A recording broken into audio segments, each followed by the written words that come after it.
Ok. Merci Laetitia. Je te propose qu'on Avec passe aux plaisir. petites questions de la fin, les petites questions fun, Génial. j'espère.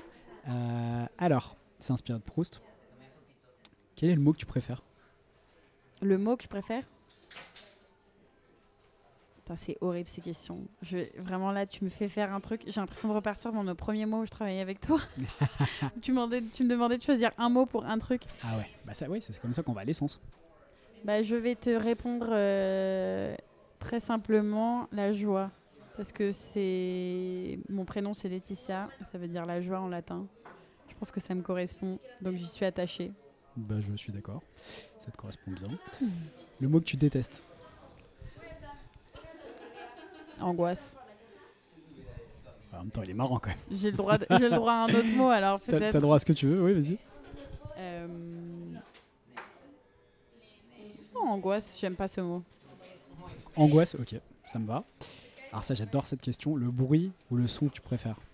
Le bruit ou le son que je préfère? La mer. Mais quoi, le Écouter ressac? les vagues. Les vagues, avec mais du quand vent. Ah, donc le claquement dans les vagues? J'aime entendre les rouleaux, la mer, être au bord de la mer et entendre les rouleaux, le cassage des vagues, comme si j'étais là, mais version sonore. Comme si j'étais sur la plage, la nuit, avec le vent. Ça, c'est un souvenir d'enfance. Hein.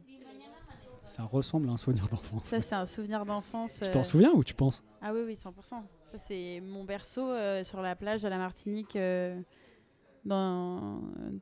6 mois. Ça, c'est sûr et certain. Waouh.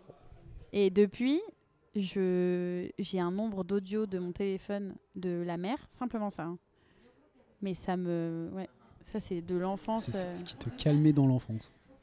C'est évident. C'est extraordinaire. Merci pour ce moment. Merci de partager ça Merci avec beaucoup, nous. Mickaël. C'est pas fini, hein, c'est pas fini. Je disais juste merci pour cette réponse. Ouais, avec Il y a encore des plaisir. questions. Ok. La qualité que tu préfères chez les autres? La sincérité.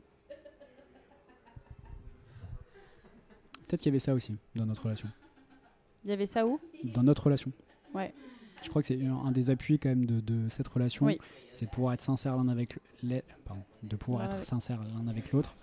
Mais c'est que ce soit évident. à la fois dans les moments difficiles comme dans les moments où je dois te dire aussi des choses qu'elles soient belles ou pas forcément positives mais sincères, et parfois ça peut être pas gênant parce que j'ai pas de gêne, mais voilà, c'est toujours un petit passage d'étape quand même. Non, mais la sincérité, elle est clé. On peut pas travailler avec toi si on n'est pas sincère, nous. Toi, tu es sincère à 100%. Donc, c'est pour ça que ça a fonctionné. Ça fait partie, évidemment, des piliers. C'est pas possible autrement. J'avais pas pensé à ça. Mais pour moi, mais c'est évident. Oui, c'est bête Mais de ma part. parce que tu es sincère, tu peux nous faire avancer, tu peux nous dire... parce que ta sincérité, ça vous amène à votre propre sincérité, oui, j'ai l'impression. Ta sincérité aussi, elle est couplée avec... t'aimes pas ce mot, mais la bienveillance. La bienveillance. Elle est couplée avec le fait... C'est l'intention de nous faire avancer. C'était sincère dans l'intention que ça débloque des choses, que ça nous fasse progresser, que c'est pas de la sincérité pour dire tout ce que tu penses. C'est pas intéressant, tu vois. C'est pas d'intérêt, oui. Voilà. Et c'est essentiel. Ok. Alors, avant-dernière question. À ton avis, la personne qui mériterait d'être admirée dans notre société? Je vais te dire la première personne qui m'est venue en tête, c'est une amie de ma mère qui s'appelle Kaline. D'ailleurs, ce surnom, elle s'appelle Marie-Caroline. Mais voilà, c'est ça, parce que explique que c'est un surnom quand même. C'est un surnom. Elle s'appelle Kaline et je pense qu'elle... moi, je la trouve extrêmement inspirante. C'est quelqu'un que personne ne remarque. Et pourtant, je pense que c'est quelqu'un qui mérite vraiment d'être beaucoup plus admiré. Mais c'est parce qu'elle est... parce qu'on la remarque pas, peut-être qu'elle est si... Pourquoi on la remarque pas?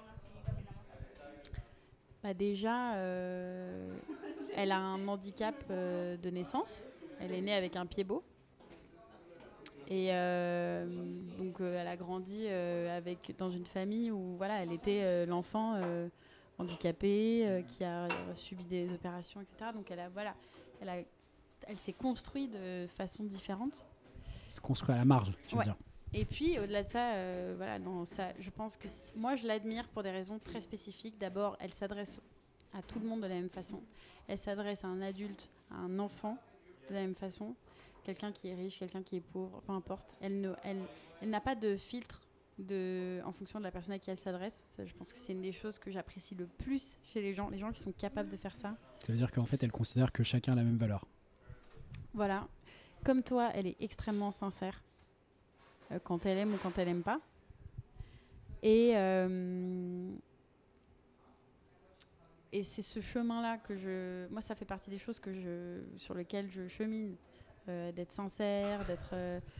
Le curseur sur le fait de s'adresser pareil à tout le monde et d'être ouverte à toutes les personnes, quel que soit leur âge, leur milieu, je pense qu'il est assez poussé comme je Bien sûr.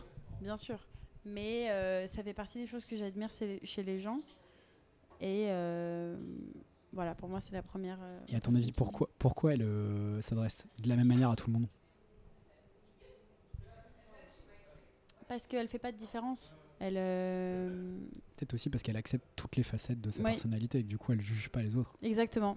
Et je pense que aussi, c'est quelqu'un qui, peu importe ses croyances et sa personnalité, le milieu dans lequel elle a grandi, ça ne définit pas son regard sur les autres. Et ça, je trouve ça merveilleux. C'est quelqu'un qui ne laisse pas son passé. Elle a quand même vécu des traumatismes énormes. Et elle ne laisse pas son passé entamer sa personnalité, entamer sa façon d'engager vers les autres. Elle a accepté ça. Elle s'est regardée. Elle a fait le tri. Et ensuite, elle a avancé dans sa personnalité à elle, sans que son vécu soit... Tu veux dire qu'elle est libre, en fait. Voilà, exactement. Elle est libre, totalement. Et alors, dernière question était sauvée. Qui est-ce que tu voudrais voir te succéder dans le podcast, dont tu aimerais connaître le parcours, mieux comprendre la complexité, etc.